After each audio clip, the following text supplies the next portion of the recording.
విశాఖ ఉక్కు ఆంధ్రుల హక్కు కేవలం నినాదం కాదు, ప్రతి ఆంధ్రుడి గుండెల్లో నాటుకుపోయిన భావోద్వేగం, దశాబ్దాల చరిత్ర, వేల కుటుంబాల జీవనాధారం.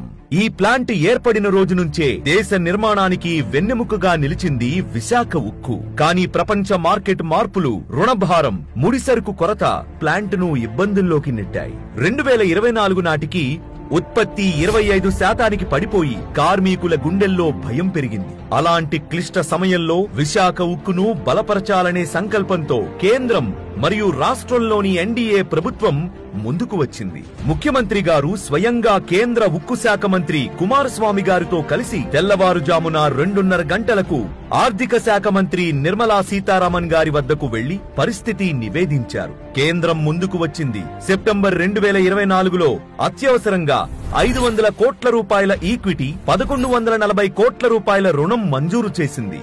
జనవరి 2025లో 9800 కోట్ల రూపాయల భారీ ఈక్విటీ ప్యాకేజ్ ఆమోదించారు. కేంద్రంతో పాటు రాష్ట్ర ప్రభుత్వం కూడా తన వంతు బాధ్యత తీసుకుంది. 2400 కోట్ల రూపాయల విద్యుత్ బకాయిలను ఈక్విటీగా మార్చడం, బకాయిలున్నా విద్యుత్ నీటి సరఫరా నిలిపేయొద్దని ఆదేశాలు, 165 ఏపీఎస్పీఎఫ్ సిబ్బందిని ఉచితంగా నియమించడం, రాష్ట్ర ప్రాజెక్టులన్నిటికీ విశాఖ ఉక్కు వినియోగం తప్పనిసరి చేయడం, మొత్తంగా విశాఖ స్టీల్ ప్లాంట్ ను నిలబెట్టేందుకు రాష్ట్ర ప్రభుత్వం దాదాపు 3000 రూపాయల కోట్ల సహాయాన్ని అందించింది. కేవలం 17 నెలల్లో కేంద్ర రాష్ట్ర ప్రభుత్వాలు కలిపి 15,000 కోట్ల రూపాయల వరకు మద్దతు అందించాయి.